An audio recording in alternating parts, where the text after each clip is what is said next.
Hello and welcome, FPL managers. Welcome and welcome, of course. খুবই ভালো চমৎকার একটা গেম উইক গেল, and of course you're welcome to ঘন ফুটবল.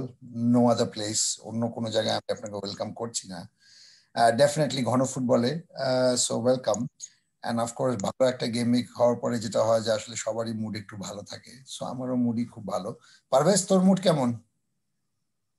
হ্যাঁ নাদিম, অনেক ভালো।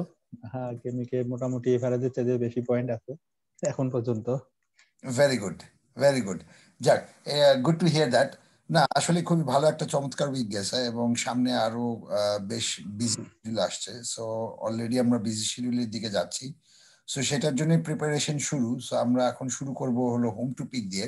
And of course home topic discuss করার জন্য বরাবরের মতো আমার সাথে আছে পারভেজ, যার গেম খুব ভালো গেছে। মুখের মধ্যে একটু মুচকি হাসি দেখা যাচ্ছে।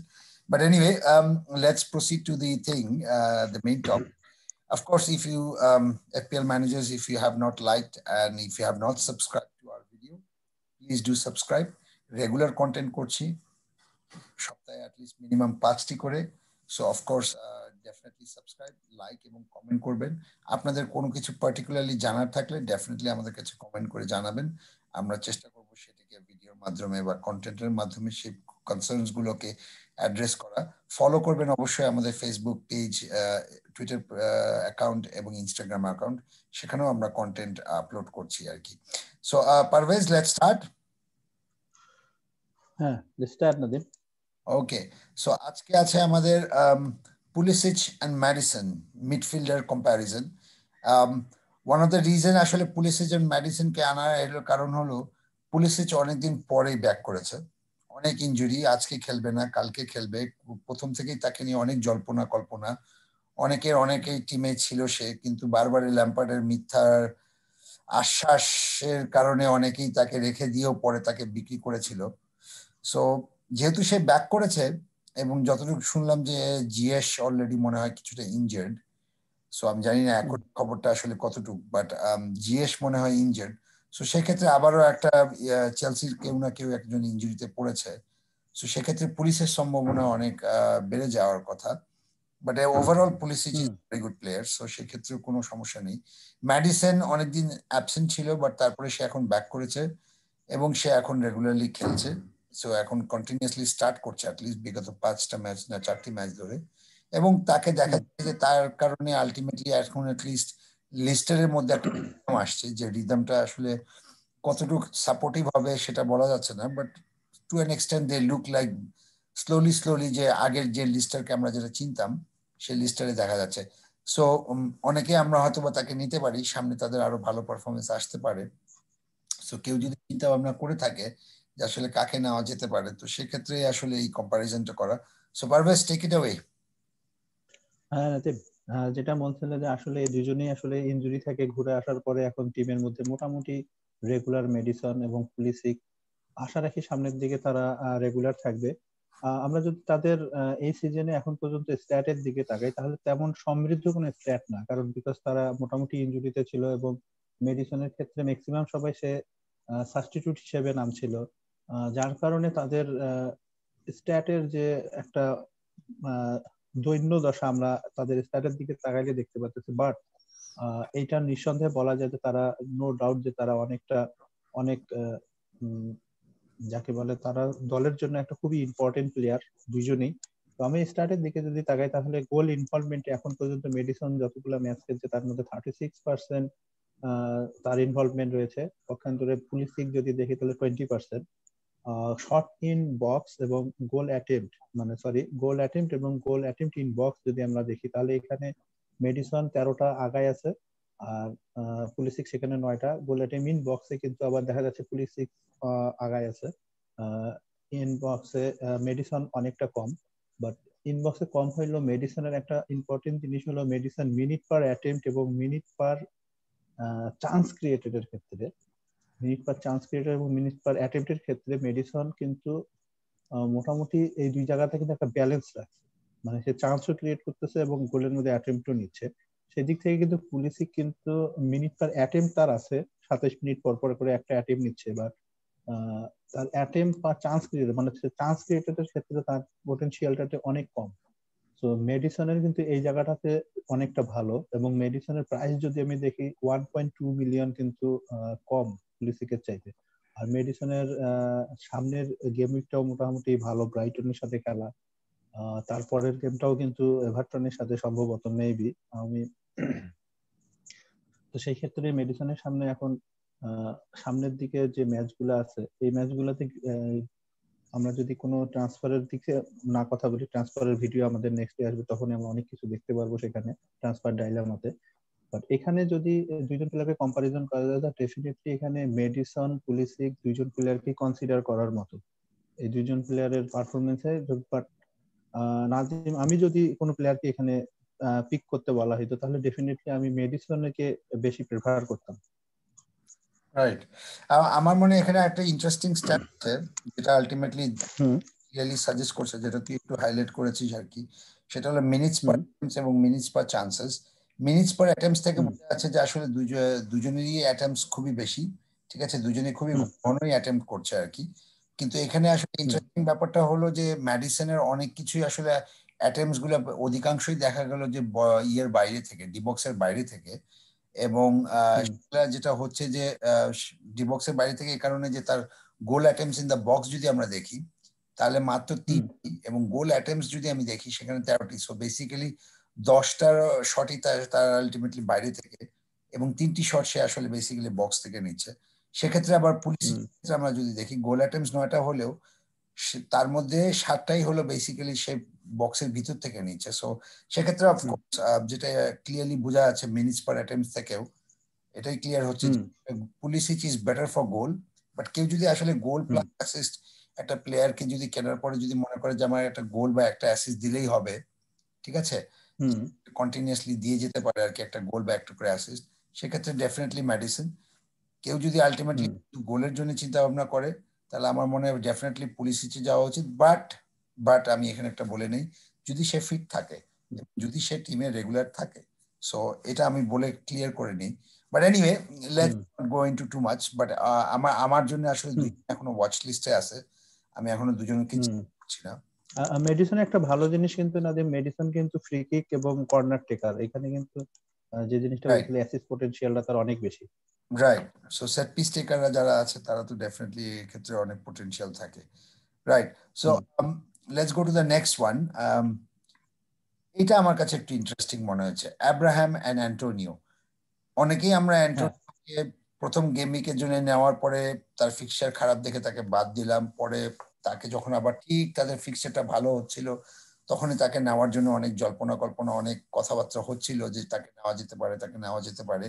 বাট ঠিক সেই মুহূর্তে সে আসলে 4 সপ্তাহের জন্য চিন্তা করলেন যে আমি একটু ইনজুরিতে পড়ে যাই ভাই, আপনারা একটু আমাকে নিয়ে জল্পনা কল্পনা করেন, আমি পরে আসি আর কি। এর মধ্যে কিন্তু আরেকটা ঘটনা হয়েছে, সেটা হলো যে ট্যামি আব্রাহামকে নিয়ে কিন্তু কখনোই কেউই এই বছরে কিন্তু কোনো ধরনের আলোচনা করেনি। এ কারণে করেনি যে সবাই টিমো ওয়ার্নারকে নিয়ে ব্যস্ত ছিল, সবাই পুলিসিচকে নিয়ে অনেক কথা বলছিল, সবাই জিয়াসকে নিয়ে অনেক কথা বলছিল। হ্যাঁ, কিন্তু ট্যামি আব্রাহামকে কোনো ধরনের কথা বলেনি। এবং ট্যামি আব্রাহামকে না কথা বলার পরেও, এ কারণে যে ঠিক আছে সে রোটেশন, সে আদৌ চান্স পাবে কিনা, অনেক ধরনের কথাবার্তা ছিল। বাট এখন কিন্তু আমরা দেখছি যে না, ট্যামি আব্রাহাম কিন্তু রেগুলারলি কোনো না কোনো ভাবে সে গেমের মধ্যে আছে। এখন সে রেগুলার স্টার্টার হয়ে যাচ্ছে প্রায় বলতে গেলে, কারণ তার খেলার কারণে আলটিমেটলি ওয়ার্নার নাকি, তাদের যে ফরমেশনটা আছে সেক্ষেত্রে ওয়ার্নারের পজিশনিং থেকে শুরু করে, জিয়াসের পজিশনিং থেকে শুরু করে, মাউন্টের পজিশনিং থেকে শুরু করে, সব দিক থেকে সে আসলে কন্ট্রিবিউট করছে। এবং তার রিপ্লেসমেন্ট হিসেবে আসছে হলো এখন অলিভার জেরু, যে যাকে আমার আসলে চেলসির একমাত্র স্ট্রাইকার আর কি। বাট এনিওয়ে, জেরুকে আমরা কম্পারিজনে আনিনি। But Tammy Abraham and Antonio সামনের দিকে চেলসির ভালো হয়ে যাচ্ছে। অলরেডি ফিক্সচার ভালো, এবং তাকে এখন খেলানো হবে। বিজি শিডিউলের কারণে তাকে ধীরে ধীরে, যদিও সে ব্যাক করেছে ইনজুরি থেকে, বিজি শিডিউলের জন্য তাকে অলরেডি একটু প্রোটেক্ট করা হচ্ছিল, যাতে সে আবার এসে সাথে সাথে আবার যেন ইনজুরিতে না পড়ে। বাট আমার মনে হয় এখনো সে ম্যাচ ফিটনেস পুরোপুরি গেইন করেছে। So he will start, and he will definitely start. So সেক্ষেত্রে পারভেজ, কি মনে হয় আব্রাহাম অ্যান্টোনিও? কারণ আমি বেসিক্যালি দুজনের মধ্যে একজনকে আসলে নিব। So that's my decision. আর আসলে যদি মিডফিল্ডকে যদি স্ট্রং করতে হয়, মিডফিল্ডকে যদি আমাদের এখন বর্তমানে যে এফপিএল এর যে ফিকচার গুলো আসতেছে, মিডফিল্ডারদেরকে আসলে হেভিওয়েট করার জন্য ফ্রন্ট লাইনের ফরওয়ার্ডদেরকে কিন্তু এরকম রেঞ্জের মধ্যে আসতে হবে, আদারওয়াইজ কিন্তু হেভি হিটার মিডফিল্ডার নেওয়া সম্ভব না। তো এইখানে আমরা এই জন্যই এই অ্যান্টনি এবং অ্যাব্রাহাম ক্যান্সির লাস্ট উইকে আমরা সম্ভবত বামফোর্ড উইলসনকে করছি।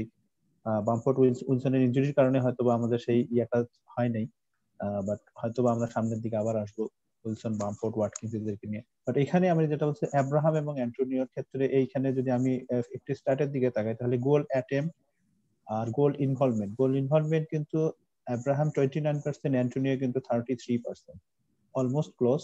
গোল অ্যাটেম্পটে যদি দেখি তাহলে অ্যাব্রাহাম 22, অ্যান্টোনিও 18। গোল অ্যাটেম্প ইনবক্সের মধ্যে এখানে সবসময় আব্রাহাম আগায় আছে 22টা এবং অ্যান্টোনিও হইলো 15টা। মজার জিনিস যেটা হলো যে goal attempt per minute, chance created আর পার মিনিট অ্যাটেম্পট, এইখানে যেটা আমরা লাস্টের দুইটা ছকের মধ্যে দেখতে পাচ্ছি, এখানে কিন্তু আব্রাহাম অনেক আগায় আছে হইলো অ্যান্টোনিওর চাইতে। এখানে দুই জায়গাতেই কিন্তু আব্রাহাম কিন্তু অ্যাসিস্ট এবং গোল দুইটা ক্ষেত্রেই কিন্তু মোটামুটি কন্ট্রিবিউশন তার ভালো, অ্যাটেম্পটও নিচ্ছে এবং সে চান্সও ক্রিয়েট করতেছে। এখানে অ্যান্টোনিও কিন্তু অ্যাটেম্প নিলেও চান্স ক্রিয়েটের ক্ষেত্রে তার একটু ইয়ে আছে। যেমন আমরা অ্যাসিস্টের ক্ষেত্রেই যদি দেখি তাহলে দেখেন আব্রাহাম কিন্তু দুইটা অ্যাসিস্ট অলরেডি করছে, অ্যান্টোনিও কিন্তু সেখানে কোনো অ্যাসিস্ট নেই। তো তাদের স্ট্যাটই কিন্তু বলতেছে অ্যান্টোনিও আসলে অ্যাসিস্টের ক্ষেত্রে, চান্স ক্রিয়েটের ক্ষেত্রে একটু পিছায় আছে আব্রাহামের ক্ষেত্রে। আব্রাহামের কিন্তু দুইটাই আছে, আব্রাহাম যেমন গোলে অ্যাটেম্প করতেছে আবার চান্সও ক্রিয়েট করতেছে। তো একটু প্রাইসটা বেশি হলো, 1 মিলিয়ন বেশি হলো, আব্রাহাম কিন্তু দুইটা পটেনশিয়াল তার ভালো। আর বাকি স্ট্যাট গুলো আমরা মোটামুটি শর্ট ওয়ান টার্গেট এগুলা কিন্তু সবকিছু অ্যান্টোনিও এবং আব্রাহামের মধ্যে মোটামুটি সিমিলার আমি দেখতে পাচ্ছি, যে তাদের ইয়াগুলো মোটামুটি সিমিলার। সিমিলার হলো আমার কাছে একটা জিনিস ইন্টারেস্টিং মনে হচ্ছে, সেটা হলো অ্যাপিয়ারেন্সের ক্ষেত্রে যদি আমরা তাকাই 10টা এবং 7টা। সো আরেকটা জিনিস মাথায় রাখতে হবে যে অ্যান্টোনিও এই 7টা ম্যাচের মধ্যে কিন্তু প্রায় 5টা ফিক্সারই তার কঠিন দলের সাথে ছিল। সো সেই ক্ষেত্রে আমার কাছে যেটা মনে হচ্ছে যে 7টা ম্যাচ খেলার পরেও যদি আমি গোল অ্যাটেম্পটস কে যদি আমি আসলে বেসিক্যালি ডিভাইড করি, তাহলে দেখা যাচ্ছে যে আব্রাহামের গোল অ্যাটেম্পটস যদি আমি ডিভাইড করি 10টা ম্যাচে, তাহলে প্রত্যেকটা আসলে 2-2 করে নিচ্ছে। কিন্তু আমি যদি 7 ম্যাচকে আসলে 18 দিয়ে ডিভাইড করি, তাহলে সেক্ষেত্রে কিন্তু অ্যান্টোনিও প্রায় 3 করে আসতেছে পার ম্যাচে অ্যাটেম্পট। কিন্তু আসলে রেশিও যদি করা হয় সেক্ষেত্রে কিন্তু আসলে কম্পারেটিভলি বেশি আসলে অ্যাসিস্ট করছে, আই মিন বেশি শট নিচ্ছে। আর আরেকটা জিনিস হলো ক্লিনিক্যাল ব্যাপারটা, আসলে স্ট্রাইকাররা শট নিলেই যে সবকিছু সবসময় তারা ভালো নট নেসেসারি, এটাও আমাদের মাথায় রাখতে হবে। ইম্পর্টেন্ট ব্যাপারটা হচ্ছে আসলে কে কতটুকু ক্লিনিক্যাল, কারণ আলটিমেটলি গোল না হওয়া পর্যন্ত কিন্তু কোনোভাবেই পয়েন্ট পাওয়া যায় না। সো সেক্ষেত্রে এটা যদি দেখি যে এখানে আমি যদি দেখি যে গোল অ্যাটেম্পটস 10টা ম্যাচে যদি 22টা অ্যাটেম্পটস নিয়ে থাকে আব্রাহাম, অ্যান্টোনিও নিয়েছে 18টা। বাট এই 22টার মধ্যে কিন্তু আব্রাহামের শট অন টার্গেট যদি বলি, মানে টার্গেটে বেসিক্যালি যেটা ক্লিনিক্যালি বোঝা যায় যে একটা স্ট্রাইকার আসলে কতটুকু ভালো ফিনিশার আর কি, যেটা আমরা বাংলায় বলি ফিনিশার, বাট আসলে বেসিক্যালি এটা ক্লিনিক্যাল কে কতটুকু আসে। তো সেক্ষেত্রে সে 22টা শটের মধ্যে মাত্র 8টা হলো অন টার্গেট, বাকিগুলো কিন্তু সবই বাইরে ছিল। আর এখানে যদি আমি দেখি অ্যান্টোনিওর ক্ষেত্রে 18টা, তার মধ্যে 9টা। সো বেসিক্যালি সে 50% শট তার অলরেডি অন টার্গেট, আর 50%। সো 50%-এর পাশ থেকে যদি আমি আলটিমেটলি ধরি যে এখানে আরো 25% যদি আমি রিডিউস করে দেই, যেটা গোল হওয়ার সম্ভাবনা আছে, সো বেসিক্যালি 18টা শট নিলে 4টা বা 4.5টা কিন্তু করে 4টা কিন্তু গোল আসলে বেসিক্যালি অ্যান্টোনিও নেওয়ার মতো একটা ক্যাপাসিটি আছে আর কি। তো আমি ওইভাবেই বলছি যে এইখান থেকে আসলে স্ট্যাটিস্টিক্সটা যতটুকু দেখা যায়, অনেক সময় আমাদের আসলে অনেক কিছু ভিজিবল নাও হতে পারে, বাট আসলে এই অ্যানালাইসিস গুলো করতে হবে এই কারণে যে না হলে আলটিমেটলি জিনিসগুলো ধরা যায় না। সো আমি যদি এখন বলি যে দুইটা কম্প্যারিজন তোর কাছ থেকে শোনার পরে আমি যদি বলি যে আমার আসলে দুইজনের মধ্যে কাকে বেটার মনে হচ্ছে, I am definitely going for Antonio. এবং তার পিছনে একটাই কারণ হলো তার ক্লিনিক্যাল অ্যাবিলিটিটা বেশি। সে বেসিক্যালি তার স্ট্যাটিস্টিক্সটা সেখান থেকে 36% এফপিএল, 33% এফপিএল গোল ইনভলভমেন্ট, মানে বোঝা যাচ্ছে হলো সে হলো বেসিক ওয়েস্ট হ্যামের হলো টালিসম্যান, মূল প্লেয়ার যেটাকে বলা হয়। আব্রাহাম এখন পর্যন্ত চেলসির মেন প্লেয়ার নয়, প্লাস অ্যান্টোনিও আসলে যে কোনো টিমের সাথেই গোল করার মতো ক্যাপাসিটি রাখে, এটা তার ওই 5টা কঠিন ম্যাচের মধ্যে সে যে 3টা গোল করেছে এটাই তার একটা, এবং আমরা রিস্টার্টের পরেও তার এই পারফরমেন্সটা দেখেছি, এবং সে অলরেডি 11টা শট নিয়েছে যার মধ্যে 9টা অন টার্গেট 50%, এবং 9টা থেকে আলটিমেটলি 3টা অলরেডি গোল হয়েছে। So basically that is about, আমি যদি 9টা শটকে যদি আমি 100% করে ফেলি আর 3টা শট তাহলে 30%, সো 30% সে অলরেডি যতগুলো শট নিচ্ছে তার 30% গোল হচ্ছে। So that's looking at it. So আমার কাছে মনে হচ্ছে সবচেয়ে ওইটাই আর কি, যে অ্যান্টোনিওর কিন্তু 3টা গোলও কিন্তু দেখতে হবে যে কাদের সাথে করছে। অ্যান্টোনিও কিন্তু অলরেডি আর্সেনালের সাথে একটা গোল করছে, লিস্টারের সাথে একটা গোল করছে, এবং ম্যানচেস্টার সিটির সাথেও অ্যান্টোনিও গোল করছে। রাইট। সো সেক্ষেত্রে আসলে এটাই বলা যাচ্ছে যে আমি ডেফিনেটলি অ্যান্টোনিও, আমার মনে হয় এই অ্যাবসলিউটলি আমি এই দুই কম্পারিজনে যদি আমার যদি ইয়া থাকে তাহলে আমিও অ্যান্টোনিও, বিকজ অ্যান্টোনিও কঠিন পিকচারে ভালো খেলছে, আর সামনের দিকে সে যদি ফিট থাকে তার পিকচার ভালো, ডেফিনেটলি অ্যান্টোনিও এখানে বেটার পিক আব্রাহামের চাইতে হবে। হ্যাঁ, আচ্ছা আমি আসলে বেসিক্যালি যদি আমি পয়েন্টে বলি, পয়েন্ট অনুযায়ী যদি আমি কেন অ্যান্টোনিওতে যাব, এক সস্তা, দ্বিতীয় কথা তার কাছ থেকে আমি যে টাকাটা বাঁচাতে পারবো সেই টাকাটা আমি আসলে বাঁচায় মিডফিল্ডে ইনভেস্ট করতে পারবো, এই কারণে যে এখন মিডফিল্ডে সবাই এখন পারফর্ম করছে, এই গেম উইকে দেখলাম 12 গেম উইকে। তৃতীয় কথা হচ্ছে অ্যান্টোনিও মূল প্লেয়ার ওয়েস্ট হ্যামের। চতুর্থ কথা হচ্ছে যে অ্যান্টোনি আসলে কঠিন দলের সাথে গোল করেছে, যেটা আমরা অলরেডি দেখেছি।